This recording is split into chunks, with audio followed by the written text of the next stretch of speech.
Could Prince Harry's life as a royal really be over in less than 48 hours? Imagine waking up one morning to a message that changes everything you thought you knew about your family, your legacy, and your very identity. This isn't just a story about titles, money, or protocol. This is about a man, a family, and a kingdom thrown into chaos by a decision no one saw coming. A decree so severe that it could rewrite centuries of tradition in a single stroke. And tonight, you're going to find out exactly how it unfolded, from the secret orders sent within the walls of Buckingham Palace to the moment Harry boarded a plane in desperation, racing across the Atlantic with his life and future hanging in the balance. But before we continue, please subscribe and turn on the notification bell for updates. It started quietly, too quietly. A sealed envelope, an encrypted message, whispers behind closed doors. No fanfare, no press release, no hint that the monarchy itself was about to make history. But inside those walls, tension was simmering like a volcano about to erupt. King Charles had reportedly reached a breaking point. After months, no, years, of private warnings, personal ultimatums, and public embarrassment, he decided that the unthinkable had to be done. Prince Harry would be stripped of all royal titles and privileges. No exceptions, no compromises. And the decision would be swift, shocking, and irreversible. Now, let me ask you something. How would you react if everything you built, every accomplishment, every relationship tied to your family name, could be taken away in a heartbeat? Could you keep calm? Could you even process it? For Harry, the answer was no. The palace reportedly moved faster than anyone anticipated, setting into motion a series of events that would leave aides, security personnel, and the royal inner circle scrambling. The urgency was such that within hours, Harry was boarding a private jet, racing back to the UK, trying to intercept the fallout before it consumed him entirely. Every second counted. Every decision mattered. And everyone watching, whether in the media, in politics, or across the globe, had no idea what was about to unfold. The palace staff were reportedly thrown into panic. Imagine the scene. Private secretaries racing through dimly lit hallways, clutching folders of confidential memos. Senior advisors whispering into phones with voices tight with tension, royal guards standing rigidly, knowing they had no precedent for what was about to happen. It was more than a royal scandal. It was a constitutional crisis in miniature. Every move was calculated, yet every heartbeat carried the weight of decades of tradition teetering on the edge. And somewhere, flying thousands of feet above the Atlantic, Harry was trying to make sense of it all. The man who had once been celebrated as the people's prince was now facing the very institution he was born into, and for the first time, he might not survive the fallout. So why does this matter now? Why should you, watching at home, care about a royal family drama that seems so far removed from your own life? Because the stakes are enormous. This isn't just about Harry losing a title or a security detail. It's about precedent. About the fragility of power, the complexity of family loyalty, and the ripple effects of decisions made behind closed doors. It's about trust broken, relationships tested, and the shocking lengths a monarchy will go to preserve its image. And in a world obsessed with celebrity, influence, and legacy, this story hits harder than almost any headline you've seen in years. It isn't just news, it's history in motion. But let's pause for a moment. Imagine sitting on that jet with Harry. The cabin is quiet, too quiet, except for the faint hum of the engines and the soft, nervous chatter of the flight crew.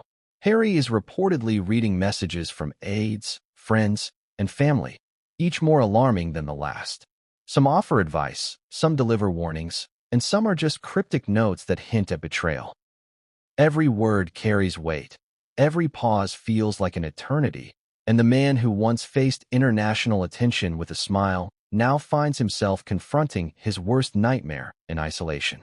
And as the flight stretches across the ocean, every mile brings him closer to a confrontation that could define the rest of his life. Meanwhile, back in London, the palace is a storm of activity. Senior royals are reportedly convening emergency meetings. Advisors are making contingency plans. Security teams are reviewing protocols. The air is thick with anxiety, speculation, and whispered fears that what is unfolding might not stay behind palace walls. And through it all, one thing is certain. The decision to strip Harry of his titles is not just a symbolic act. It is a message, a warning, a signal to the world that no one, not even a prince, can step outside the bounds of royal expectation without consequences. The power dynamics have shifted, and the tension is palpable. Who will come out on top? Who will falter? And what secrets might be revealed when the dust finally settles? The public has no idea what's coming, but insiders suggest that the fallout will be explosive. Social media speculation, tabloid frenzy, and international attention are all expected to hit a fever pitch. Every newspaper headline, every trending story, every viral clip will dissect Harry's every move, every expression, and every statement. And while some may view this as mere entertainment, the reality is far more consequential.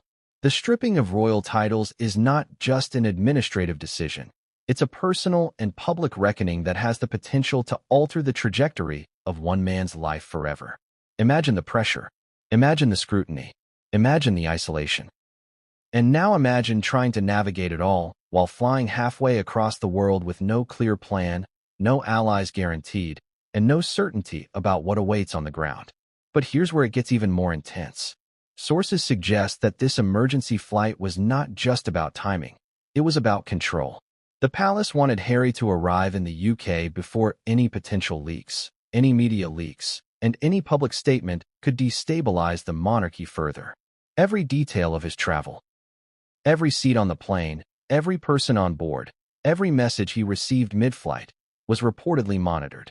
For Harry, the flight was not just a journey home. It was a test of strategy, patience, and resilience. And the longer he flew, the more questions arose. Would he face the king immediately upon landing? Would the palace negotiate? Or would they proceed with their unprecedented action? Could this be reversed? Or was this the final, irreversible blow? And that, right there, is the tension you need to understand. Because this isn't a simple story about royal protocol. It's about fear, power, and legacy colliding in real time.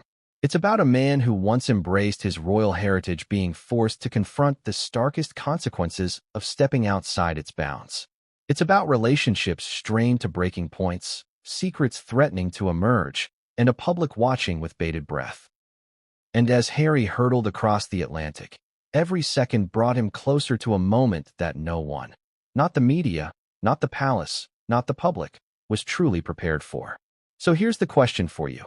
If everything you knew about your life could change in a single day, how would you respond? Would you fight? Would you flee? Or would you try to survive the storm in silence, hoping that your past actions could somehow protect you? Harry's situation forces all of these questions, and the answers are more complicated and more shocking than you might imagine. And tonight, as we unfold every twist, every secret, and every revelation, you're going to see just how high the stakes really are. Because the plane is descending, the palace is bracing, and the world is watching. And what comes next? That's what will define not only Harry's legacy, but potentially the future of the monarchy itself. But what he will face as he steps off that jet, and the reactions waiting behind palace doors, are more shocking than anyone could anticipate. Every decision, every word, every glance will matter, and the consequences are going to be bigger than anyone expected. And this is just the beginning. What comes next will change everything, and no one saw it coming to N.O. Royal had ever faced this level of scrutiny until now. That line, whispered in the dim corridors of Buckingham Palace, perfectly captured the tension that had gripped the royal household. It was early morning, the kind of gray, misty dawn that seemed to hang over the city like a warning, and inside the palace, the atmosphere was nothing short of electric. Secretaries clutched envelopes stamped with royal seals. Aides scurried past with heads bent low, and senior advisors gathered in a room where every word was measured, every glance heavy with unspoken fear. The palace was on edge, and no one could explain precisely why, until the first sealed message arrived. The source of the panic was clear: Prince Harry. Over the past several months, rumors of the Duke's increasing distance from royal duties, controversial public statements, and private disagreements with senior family members had built up like a storm cloud over the palace. But no one expected the storm to hit this fast, and certainly not with such sudden ferocity. According to insiders, King Charles had reached a point of no return. The decision wasn't casual. It was calculated, deliberate, and unprecedented. A decree was drafted, signed, and sealed, stating that Harry would be stripped of all royal titles and privileges. No exceptions, no delays, no discussion. The palace itself seemed to shiver under the weight of what had been set in motion. In the Queen's former office, now repurposed for high-level briefings, aides and senior officials huddled around a polished mahogany table. Phones were pressed to ears, whispering across secure lines to foreign offices, security teams, and legal advisors. Notes were scribbled furiously. There were memos within memos, contingency plans drafted for every possible scenario, and a single, unspoken understanding that the stakes were far higher than anyone had dared admit. Every royal protocol manual, every precedent, every historical example was being reviewed in real time. And yet, as meticulous as these plans were, the anxiety in the room made clear that no one had ever faced anything quite like this. Meanwhile, the staff in the hallways, the footmen, security guards, and private secretaries were scrambling. They had seen crises before, financial scandals, media leaks, public relations nightmares, but the intensity here was different. The tension wasn't just about optics. This was personal. The Duke of Sussex, a man who had been both celebrated and criticized in equal measure, was about to confront the institution he was born into. The palace knew that this was more than a public spectacle. This was a battle for control, loyalty, and legacy. Even the palace security teams were unsettled. Their protocols had been designed to protect the royals, but they had never had to plan for a scenario where a senior royal might face immediate revocation of titles while traveling. Detailed risk assessments were drawn up, contingency plans mapped out, and every step of Prince Harry's upcoming travel was scrutinized. Insider reports suggest that within minutes of the decree being drafted, palace aides were already coordinating with private jet services, reviewing flight paths, and ensuring that security personnel could manage both public attention and potential disruptions. Every detail was a matter of life, reputation, and legacy. But it wasn't only the logistics that created panic. The emotional stakes were enormous. Senior royals, Charles, William, and were reported to be in closed-door meetings, discussing how to manage not only Harry's reaction but the public fallout. There were whispers of past incidents being dug up, of long-buried disagreements resurfacing, and of aides fearing that any misstep could spark a full-blown scandal. And yet, the atmosphere wasn't just about fear, it was about anticipation. Everyone knew the world was watching, and everyone understood that the unfolding events could redefine the monarchy in ways that decades of diplomacy had failed to do. Outside, in the palace corridors, the mood was almost surreal. Valets adjusted uniforms with shaking hands. Footmen carried trays of documents, muttering under their breath. Even the gardeners, though oblivious to the full details, could feel the tension in the air. It was as if the palace itself was holding its breath. And behind the closed doors, in the offices where the most sensitive decisions were made, a storm of conversation was underway. Advisors argued over wording, diplomats debated implications, and legal teams wrestled with constitutional precedents. Every scenario was dissected. What if Harry refused to return? What if the media caught wind before the decree was finalized? What if public sentiment turned against the crown? Every possible outcome was being considered, analyzed, and prepared for, with the awareness that a single misstep could turn a controlled operation into a catastrophe. Amidst this chaos, reports suggest that a single message arrived that froze the room. The palace aide who delivered it reportedly walked in, her face pale, and placed a small envelope in front of King Charles. Inside were communications that highlighted Harry's imminent travel plans, private conversations with friends, and media statements that had not yet been released. In that instant, the palace realized that Harry's return to the UK wasn't just a routine trip. It was an emergency flight, a desperate attempt to navigate a maelstrom that had already begun to engulf him. And the realization sent waves through the inner circle. Everything had to be managed perfectly, or the consequences would be disastrous. At this point, the decision was made. The palace staff moved with urgency. Secure lines were activated. Advisors double-checked encrypted messages. Flights were confirmed, security protocols finalized, and contingency plans updated. Every step had to be precise. Harry's arrival, they understood, would not be a casual affair. There would be no room for error, no margin for oversight. The atmosphere inside the palace was tense, electric, and thick with anticipation. Rumors swirled, aides whispered, and senior officials exchanged nervous glances. Everyone knew that what was unfolding could have consequences not just for Harry, but for the monarchy itself. And then there was the emotional dimension. This wasn't just about protocol or tradition, it was deeply personal. Family relationships were at stake. Private communications, some stretching back years, were reportedly scrutinized for context, tone, and intent. The palace understood that stripping Harry of his titles would not just affect him. It would reverberate through every connection, every alliance, every interaction he had with family, friends, and staff. The tension was a mix of fear, anticipation, and dread, and it permeated every corner of Buckingham Palace. By the time Harry's plane was confirmed, the palace was reportedly in full-scale crisis mode. Advisors were coordinating communication strategies, staff were on high alert, and senior royals were preparing for a confrontation that no one could predict. Every word, every glance, every decision mattered. And while the palace moved with precision, the stakes were far higher than anyone had anticipated. What would happen when Harry landed? How would he react? Would he fight, negotiate, or simply comply? The answers were unknown, and that uncertainty only added to the frenzy inside the walls of Buckingham Palace. As the chapter of preparation and panic drew to a close, insiders suggested that the palace staff realized one thing above all: history was about to be made. The emergency flight wasn't just a logistical necessity, it was a test of control, loyalty, and authority. Every member of the royal household, from advisors to security personnel, understood that the coming hours would not just define Harry's future, they could redefine the monarchy itself.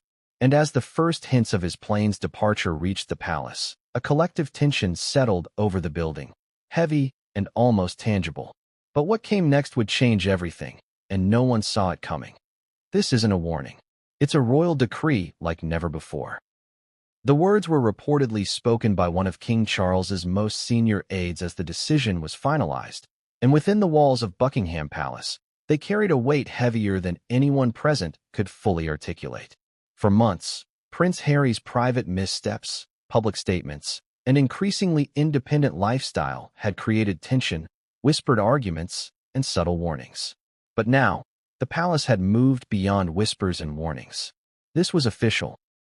The Duke of Sussex, a man born into privilege and expectation, was about to be stripped of all royal titles and privileges, a move that no living royal had faced in such absolute terms. The decree itself, sources claim, was as precise as it was ruthless. It stated that Harry would no longer be formally recognized as a prince, that he would lose any ceremonial role in the monarchy, and that all associated privileges, financial allowances, security details, and formal honors would be withdrawn immediately. There was no room for negotiation. There was no opportunity for compromise. It was clear that the palace intended to send a message. No one, not even a son of the monarch, could defy royal expectations without consequences. Inside the palace, the atmosphere during the announcement was reportedly electric. Advisors and secretaries, some of whom had spent decades navigating the nuances of royal protocol, were taken aback by the severity of the decision. Whispers filled the corridors. Could this truly happen? Was precedent being broken? Historical records were combed through for examples, and yet nothing matched the magnitude of what had been ordered. The stripping of a prince's title in such a direct and immediate fashion was nearly unprecedented, and the implications stretched far beyond one individual. It touched every branch of the royal family, every aide, every staff member, and even the public's perception of the monarchy itself. The process leading up to the decision was reportedly meticulous. Legal advisors and constitutional experts were consulted in secret meetings that stretched late into the night. Some reportedly argued for a gradual approach, a series of public warnings, or even mediated discussions. But King Charles, sources say, had made up his mind. The accumulated frustration over public controversies, media leaks, and Harry's repeated refusals to comply with certain royal expectations had reached a point of no return. The palace's position was clear. Action had to be swift, decisive, and uncompromising. And then there was the emotional component. Stripping a son of his titles isn't just a procedural act. It carries consequences for relationships, loyalty, and personal identity. According to palace insiders, the king's decision wasn't made lightly. It was born of a complex mix of frustration, disappointment, and a desire to uphold the dignity of the monarchy. Yet, even in the midst of these calculated steps, the personal toll was evident. Advisors reported tense expressions, quiet murmurs of shock, and fleeting moments of doubt as the reality of the decree settled over everyone involved. It was a reminder that even in the most controlled environment, the human element could never be fully contained. The public implications were another layer of complexity. Anyone with ties to the monarchy, politicians, foreign dignitaries, and loyalists, would be watching closely. Social media was already abuzz with speculation, even before the news leaked, and the palace knew that perception could spiral into chaos if not carefully managed. Every sentence in the decree was chosen for its clarity and finality. Every term was crafted to prevent ambiguity, to eliminate any room for misinterpretation. The intent was unmistakable. This was not a symbolic act. This was the removal of privilege, identity, and influence in the most formal, absolute terms possible. The news reportedly reached Harry in stages, creating a mounting sense of alarm. While the exact moment of delivery remains unclear, sources suggest that aides attempted to communicate the gravity of the decree before it reached him mid-flight.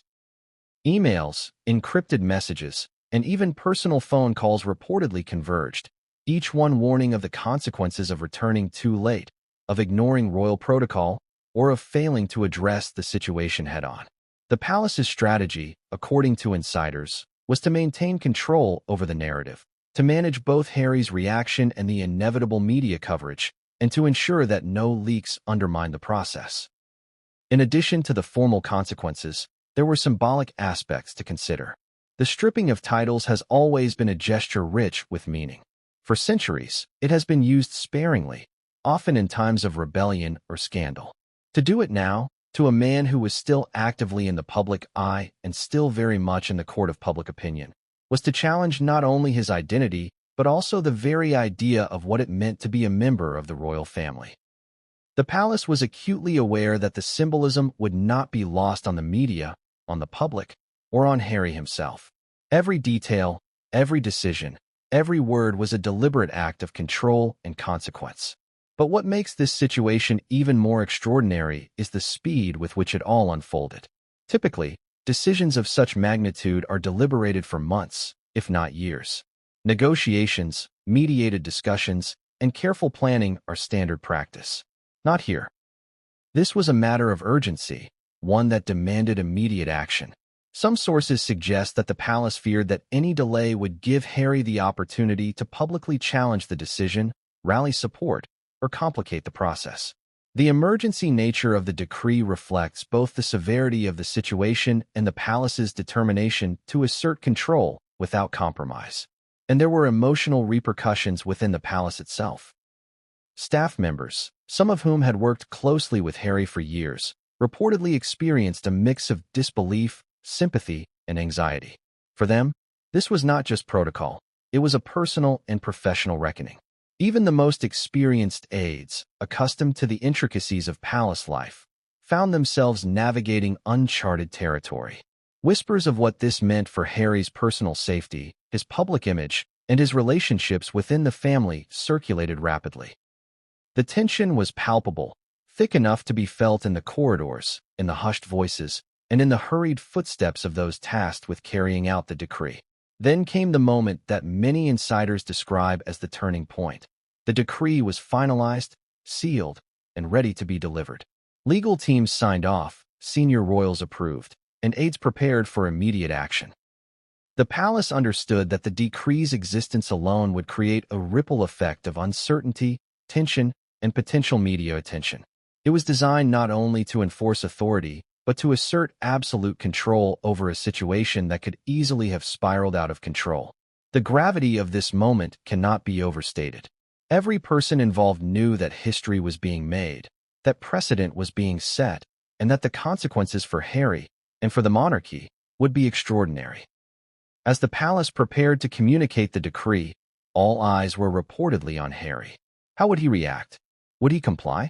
Would he fight back? Could he leverage public opinion, allies, or media influence to counteract the decision? The possibilities were endless, and the uncertainty only intensified the palace's sense of urgency. Advisors reportedly debated whether to allow Harry to return freely, to monitor him discreetly, or to confront him immediately upon arrival. Every option carried risk, and no choice was without consequence. And so, the stage was set. The decree existed. The palace was bracing for the fallout. And somewhere thousands of feet above the Atlantic, Harry was reportedly receiving messages that hinted at the severity of what awaited him. Every detail mattered, every word carried weight, and every decision could shape the remainder of his life.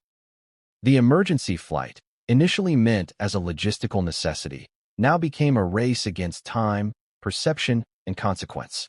But what Harry would discover when he finally read the full decree, and the shocking personal messages accompanying it, would leave him questioning everything he thought he knew about his family, and about himself that he didn't just leave.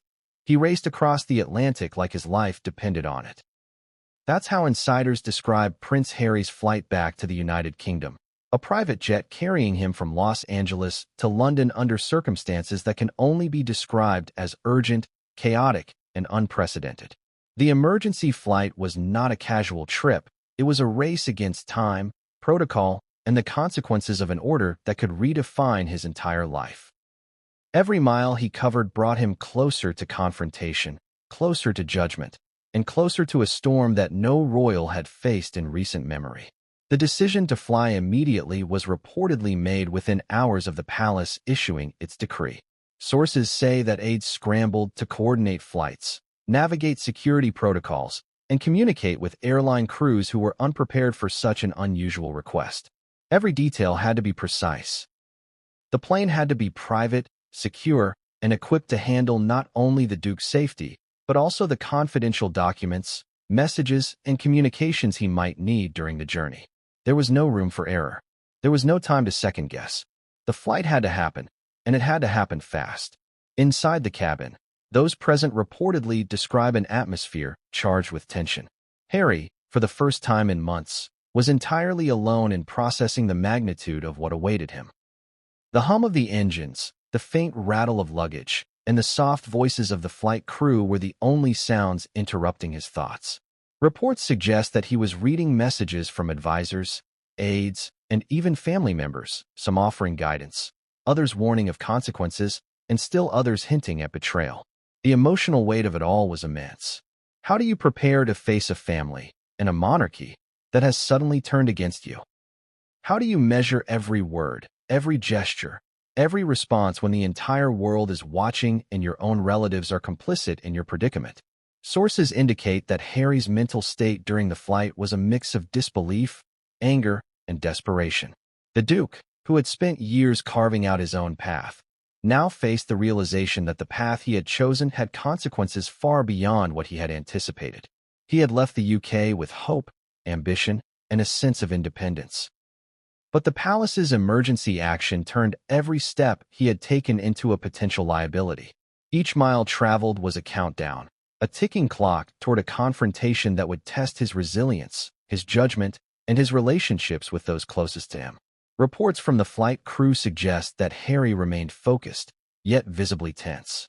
The private jet, normally a place of comfort and privacy, became a pressure chamber.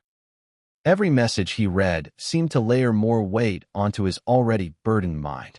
Advisors reportedly advised caution, respond carefully, avoid leaks, and prepare for negotiation. But the reality of the situation allowed little room for calm deliberation. Every thought, every consideration, every decision was magnified by the urgency of the emergency flight. The speed of the flight itself was extraordinary. Sources suggest that the jet's trajectory was planned to minimize stops and maximize security. Alternative airports were considered in case of emergencies. Air traffic control coordination was handled discreetly to prevent leaks. The goal, according to insiders, was to ensure that Harry arrived in the UK safely, prepared for the confrontation that awaited, and without giving the media or public advance notice that could compromise the monarchy's plans. Every detail reflected the palace's understanding that this was more than a simple journey. It was a test of strategy, control, and endurance. And then there were the communications. Every mile brought new messages, new updates, and new warnings. Some were logistical, reminders about flights, security, and timing. Others were personal, messages from advisors, friends, and family attempting to gauge his mindset, calm his fears, or influence his decisions.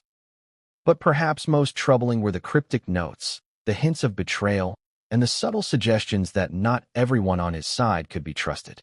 For Harry, the flight became an exercise in focus and discernment, a test of his ability to separate fact from rumor, guidance from manipulation, and loyalty from self-interest. While Harry remained isolated above the Atlantic, the palace itself was in a frenzy. Advisors coordinated with security teams, monitored flights, and prepared for his arrival. They reviewed every possible scenario. What if he refused to comply? What if he made public statements mid-flight? What if his supporters took action or leaked information? Every contingency was considered, and every move was calculated to preserve control. Insiders suggest that the palace understood the stakes were enormous. Not just for Harry, but for the monarchy, the royal image, and the public perception of authority. The emergency flight was not just about reaching London. It was about timing, perception, and influence. Every moment in the air carried consequences. Every message received could alter decisions. Every thought, emotion, and reaction could determine the outcome of an unprecedented crisis. Harry, sources say, understood this implicitly, yet the psychological toll was immense. The combination of isolation, urgency, and the knowledge that his family had issued a decree stripping him of titles created a pressure that few could comprehend. And then there was the media. While the palace attempted to maintain discretion, whispers inevitably emerged. Rumors began circulating online and in tabloids, intensifying scrutiny and speculation. Every headline, every post, every analysis added another layer of tension to the already fraught situation. Harry, reportedly aware of this, had to consider not only the immediate consequences of his actions, but also the long-term effects on his reputation, his relationships, and his life trajectory. The flight, intended as a controlled escape, became a high-stakes journey under the gaze of the world. Sources claim that midway through the flight, a particularly alarming message arrived, one that reportedly caused Harry to pause, rethink, and even doubt his next steps. While the exact contents remain confidential, insiders hint that it contained revelations about palace expectations, the immediacy of the decree, and the personal consequences for any deviation. For a man already navigating an unprecedented family and public crisis, this message reportedly intensified the urgency, adding both clarity and dread to an already overwhelming situation. Security was tight throughout the journey. The cabin was reportedly limited to essential personnel only, with aircrew trained in high-profile transport protocols. Communications were encrypted. Every precaution was taken to ensure that the Duke could not be intercepted, monitored, or compromised. But while the physical journey was controlled, the emotional journey was far more complex. Every mile of the Atlantic crossing brought him closer to confrontation, closer to scrutiny, and closer to the consequences of a royal decision that had already sent shockwaves throughout the palace and the world. And yet, amid the tension, there were fleeting moments of reflection. Sources suggest that Harry contemplated the trajectory of his life, the choices that led him here, the relationships strained by distance and independence, and the consequences of stepping outside expectations. He considered his public image, his personal legacy, and the family dynamics that had shaped his identity. But reflection was brief. The pressure of the flight, the weight of the decree, and the knowledge of the approaching confrontation allowed no time for prolonged introspection. Every second mattered. Every decision was magnified. Every action carried consequences. As the jet approached European airspace, the tension reportedly reached its peak. The palace was ready. The media was alert. and Harry was about to face the reality of the decree in person. Every mile of the journey, every message read, and every decision made in the air was now building toward a moment that would define not only his future, but also the perception of the monarchy itself. The stakes could not have been higher, and the anticipation inside Buckingham Palace was palpable. But what the Duke of Sussex would encounter the moment he stepped off that plane, and the reaction awaiting him behind palace doors, would exceed every expectation, shocking even those who had orchestrated the entire operation while Harry was hurtling across the Atlantic, racing against time, protocol, and consequences he could barely process. Someone else was absorbing the shock of the palace's unprecedented decree. Meghan Markle. The Duchess of Sussex, accustomed to navigating both public scrutiny and private tension, reportedly received the news in a moment of quiet that masked an emotional storm raging beneath the surface. Sources close to Meghan suggest that, for once, she was caught off guard, not by media leaks or tabloid speculation, but by the sheer immediacy and severity of the palace's decision. Every heartbeat that passed brought new anxiety, new calculations, and a creeping sense that nothing would be the same again. The news reportedly reached her via a secure communication from one of Harry's closest aides. It was brief, to the point, yet devastating. Harry's titles were being stripped, privileges revoked, and the palace was expecting him back in the UK immediately. The decree left no room for negotiation, no options for delay, and no ambiguity about the stakes. Meghan, according to insiders, initially refused to believe the report. Could this really be happening? Was the palace serious? Had decades of royal tradition truly been overridden in a single stroke? Even for someone familiar with the often unpredictable world of the British monarchy, this was extraordinary. Meghan's experience navigating public opinion, media pressure, and her own integration into the royal family had prepared her for controversy, but not for a crisis of this magnitude. And yet, despite the initial disbelief, the urgency of the situation became undeniable. The Duchess reportedly began coordinating, thinking through every possible scenario, what Harry might do mid-flight, how the palace would respond to his arrival, and how she could influence the unfolding events. Every detail mattered, from communication strategy to the optics of their public positioning. Sources suggest that Meghan's reaction was a mix of shock, calculation, and guarded panic. The shock stemmed from the sheer force of the palace's action, a decision so swift and absolute that it left even the closest royal aides stunned. The calculation was her instinctual need to anticipate the next moves, to strategize, and to find potential leverage in a situation where control seemed limited. And the guarded panic was rooted in the knowledge that any misstep, an ill-timed statement, a leaked message, or a misinterpreted action, could escalate the crisis beyond repair. While Harry faced the physical and psychological strain of a transatlantic flight, Meghan reportedly wrestled with the emotional and strategic dimensions of the unfolding crisis. The palace's decree was more than a procedural act. It was a statement of authority, a public symbol of control, and a personal challenge to the couple's autonomy. For Meghan, this meant navigating not only her own emotions, but also the potential impact on her relationship with Harry, their public image, and the narrative being shaped by a media eager for scandal. Insiders claim that Meghan's immediate response included a flurry of private communications. She reportedly reached out to close friends, aides, and even public relations strategists, attempting to map out the next steps. Questions loomed large. How should they respond if Harry was confronted immediately? Could the situation be mitigated before reaching the public? Were there allies within the palace who could provide counsel or support? Every call, message, and meeting was carefully considered, reflecting both the gravity of the moment and her acute awareness of the stakes. Yet, for all the strategizing, there was a deeply personal dimension to Meghan's reaction.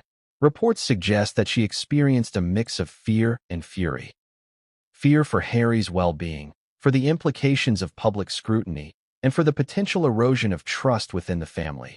Fury at the palace's decisiveness, at the perceived betrayal, and at the way the situation threatened to undermine everything they had built together.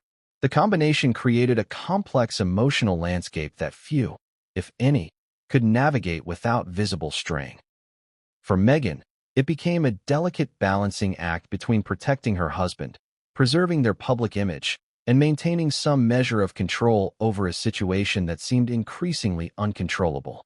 Adding to the tension was the uncertainty surrounding Harry's flight. Meghan reportedly monitored updates obsessively, tracking every mile, every communication, and every potential complication. The Duchess, sources say, understood that the longer Harry was in transit, the more complex the situation could become.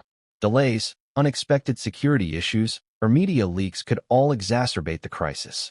Every passing minute amplified the urgency of her response, and every decision had to account for both immediate consequences and long-term ramifications. Insiders also hint at private moments of reflection during the crisis. Meghan reportedly considered the trajectory of their public life, the challenges of integrating into royal tradition, and the consequences of their decisions over the past years. The emergency flight and the palace's decree were a dramatic culmination of tension, disagreements, and perceived betrayals.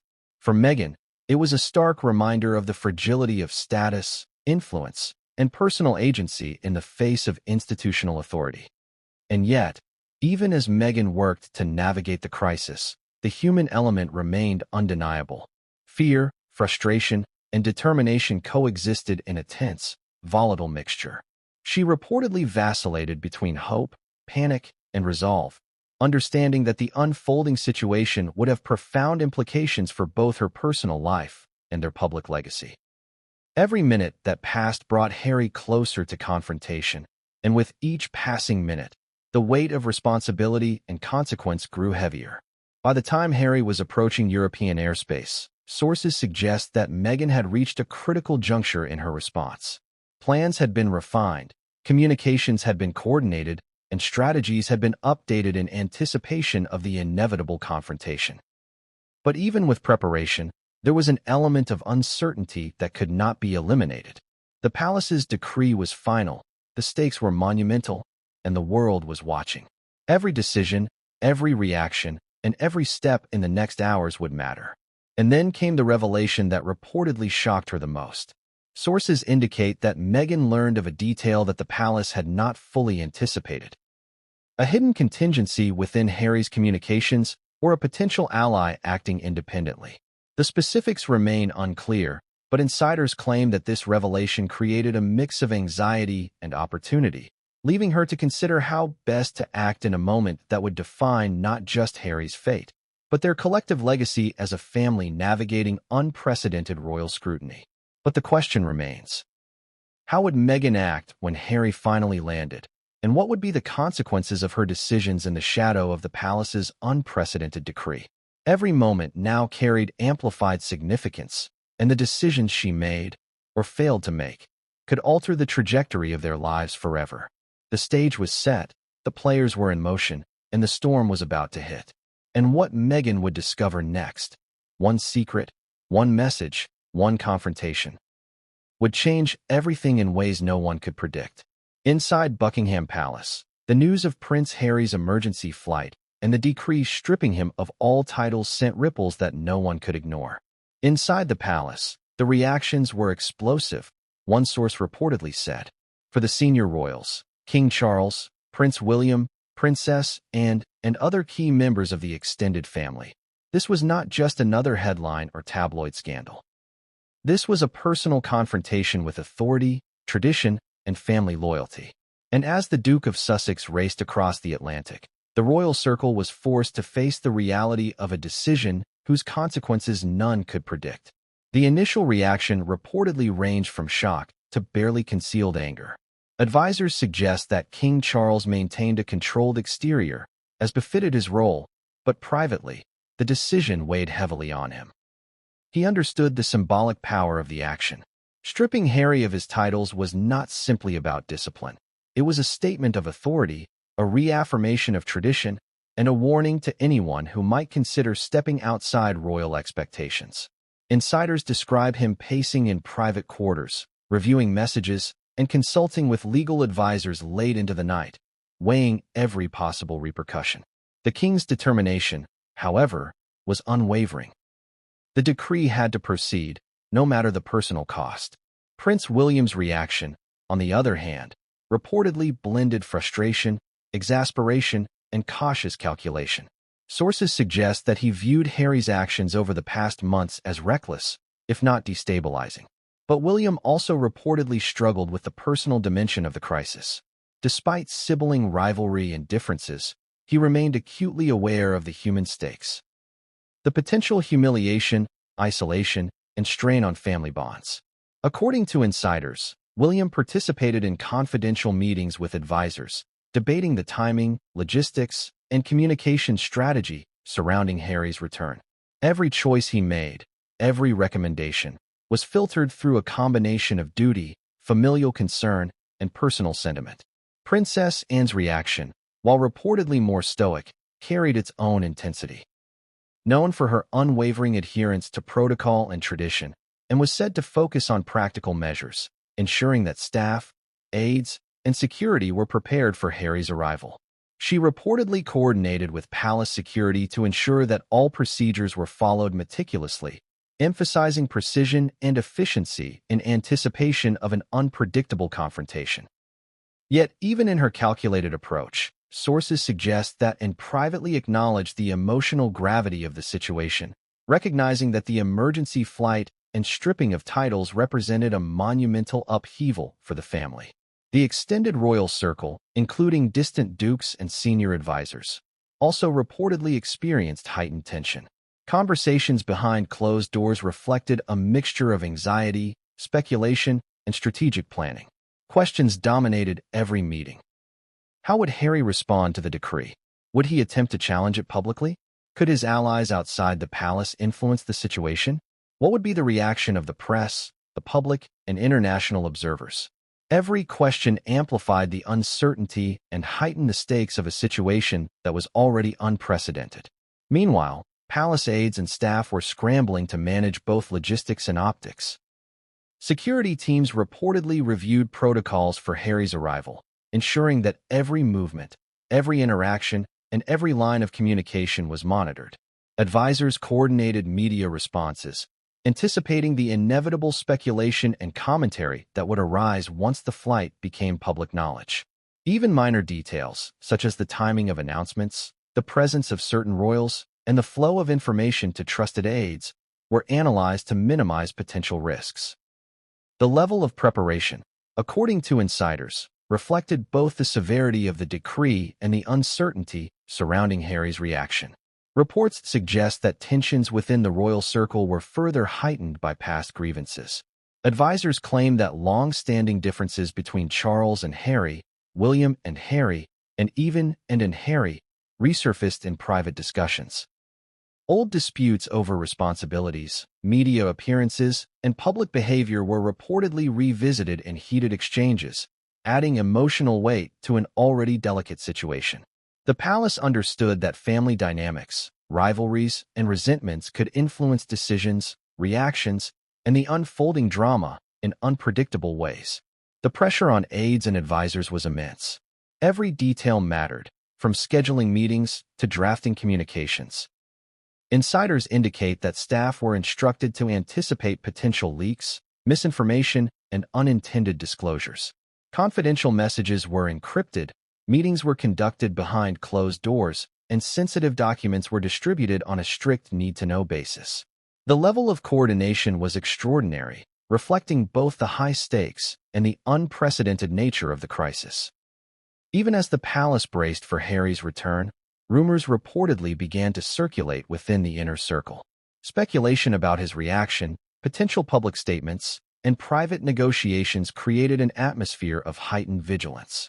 Every member of the royal circle reportedly felt the tension, aware that the unfolding events could not only redefine Harry's status, but also shape public perception of the monarchy. The stakes, insiders suggest, extended far beyond a single individual. They encompassed the institution, the family, and the global audience that followed every royal move with intense interest. Sources indicate that some within the royal circle debated alternative approaches. Some advisors reportedly suggested a gradual, mediated resolution, allowing time for discussion, negotiation, and potential reconciliation. Others argued for strict enforcement, emphasizing that any compromise could undermine authority, set a precedent, or embolden other members of the family to challenge established norms. These debates, though conducted privately, reportedly carried emotional weight, with tensions flaring and voices rising during confidential meetings. The stakes were not only symbolic or procedural, they were deeply personal. Insiders suggest that the palace understood the profound emotional toll the emergency flight and stripping of titles would have on Harry, Meghan, and their immediate family. Advisors reportedly discussed the potential for emotional confrontations, public outcry, and long-term ramifications for relationships within the royal household. The human element, combined with institutional imperatives, created a delicate balance that required both strategic foresight and emotional intelligence. As the royal circle prepared for the next steps, sources indicate that they were acutely aware of the global audience watching the situation unfold. Media outlets were already speculating, social media was buzzing, and the public's curiosity was growing by the hour. Every decision, every movement, and every statement was scrutinized, both internally and externally. The palace's approach, according to insiders, emphasized control, precision, and strategic communication, aiming to manage perception while maintaining authority.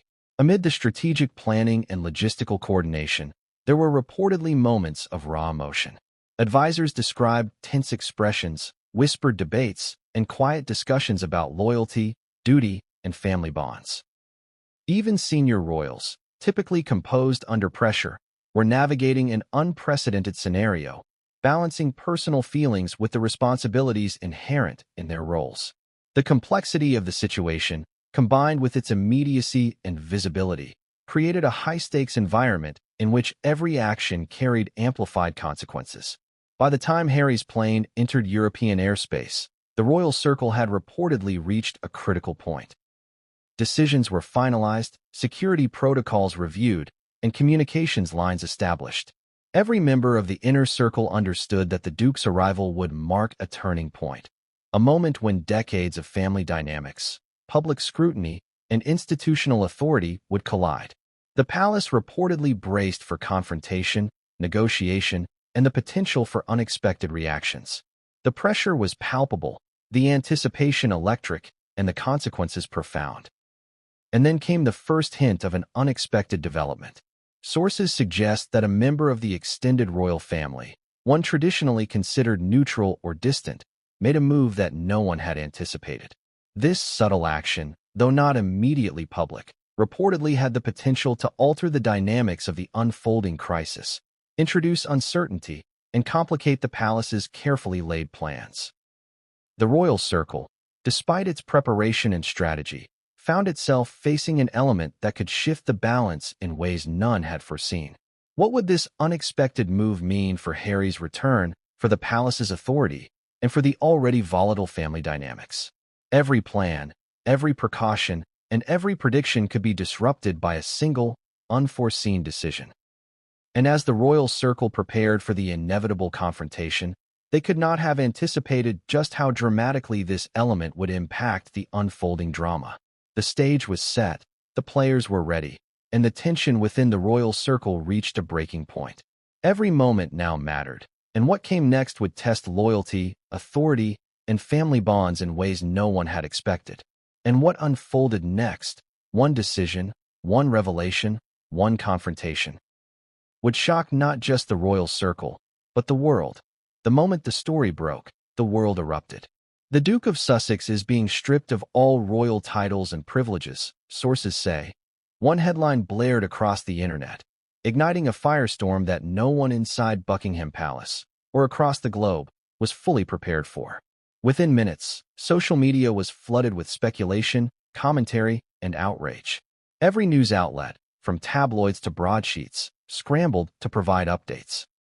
Memes began circulating, celebrities weighed in, and hashtags trended within hours. The story had left the private corridors of the palace and entered a global stage that demanded attention, judgment, and immediate reaction. For Harry and Meghan, the impact of public scrutiny could not have been clearer. The Duke's emergency flight had been intended to mitigate the situation, to ensure that he arrived in the UK under controlled conditions, with minimal exposure to media speculation. But the speed of information dissemination in the digital age meant that secrecy was nearly impossible. Reports suggest that within the first 30 minutes of the news breaking, millions had seen updates, with commentary ranging from support to condemnation. For a couple who had navigated scrutiny before, this was a level of intensity unlike any they had experienced.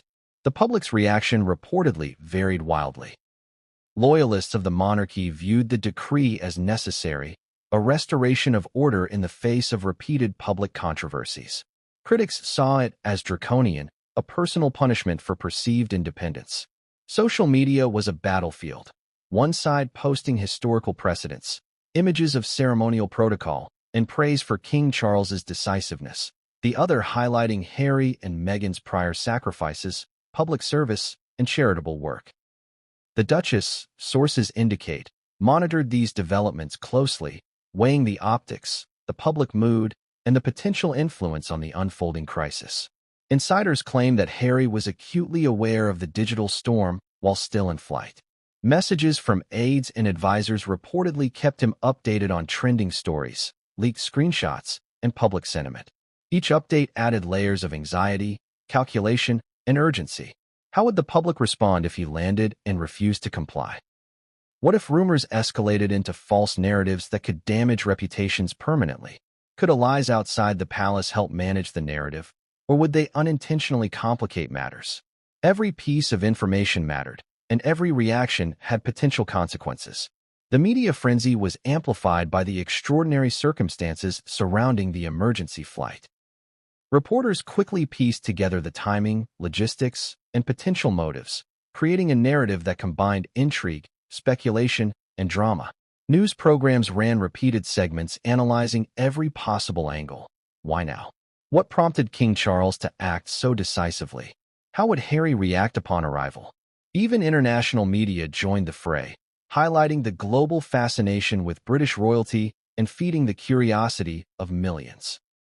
The palace, aware of the storm, reportedly activated crisis communications teams to manage both internal coordination and public perception.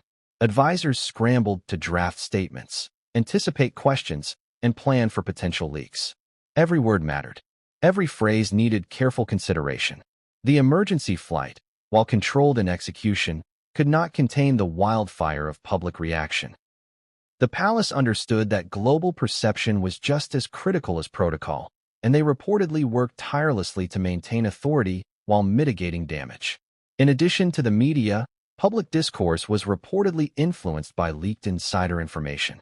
Anonymous sources allegedly shared details about the decree, the emergency flight, and palace tensions. Some leaks appeared strategic, potentially designed to sway opinion or apply pressure.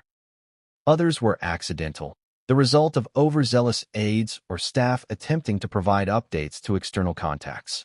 The net effect was a cacophony of speculation, half-truths, and sensationalism, feeding the public's fascination and intensifying pressure on all involved. Social media, in particular, became a key battleground. Hashtags, memes, and trending topics spread at unprecedented speed. Supporters of Harry and Meghan rallied online, defending the couple and condemning the palace's actions.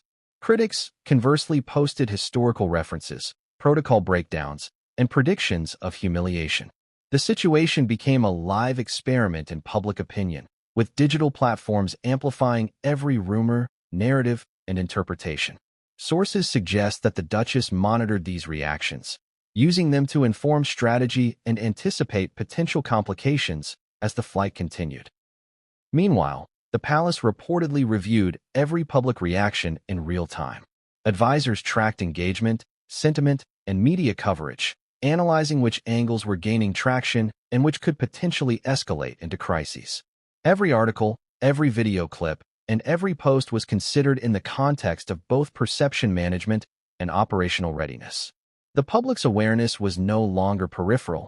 It had become central to the unfolding drama.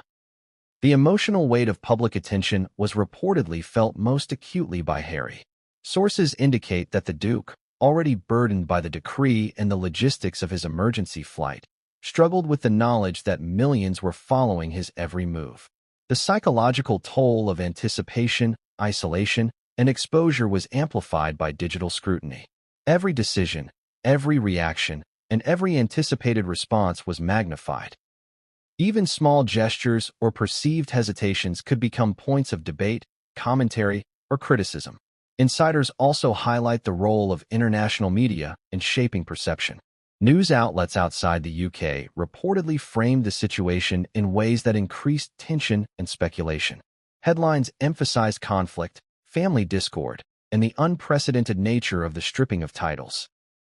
Analysts, commentators, and cultural critics debated the ethical, constitutional, and emotional dimensions, often contrasting traditional expectations of royalty with the couple's increasingly independent public persona. For Harry and Meghan, the global lens added another layer of complexity and pressure to an already fraught situation. As public scrutiny intensified, so too did speculation about potential outcomes. Questions dominated both media coverage and private discussions. Would Harry accept the decree or challenge it? Could a public statement from Meghan shift the narrative? Would sympathetic allies within or outside the monarchy intervene? Every answer carried risk, and no outcome seemed certain. Sources suggest that this uncertainty, amplified by the speed and intensity of digital communication, created a psychological storm that mirrored the literal storm of the emergency flight itself. And yet, amid the scrutiny, there were reportedly moments of strategic observation. Meghan, aware of both the risks and opportunities, reportedly analyzed trends, sentiment, and public discourse to anticipate the palace's next moves. Advisors worked to provide insight, counsel, and contingency options, but the pressure was relentless. The couple's capacity to manage perception, protect Harry, and influence the narrative became central to navigating the unprecedented crisis. By the time Harry's flight crossed into European airspace, the public had already formed preliminary judgments. Online, on television, and in print, narratives were being shaped, alliances inferred, and reputations debated.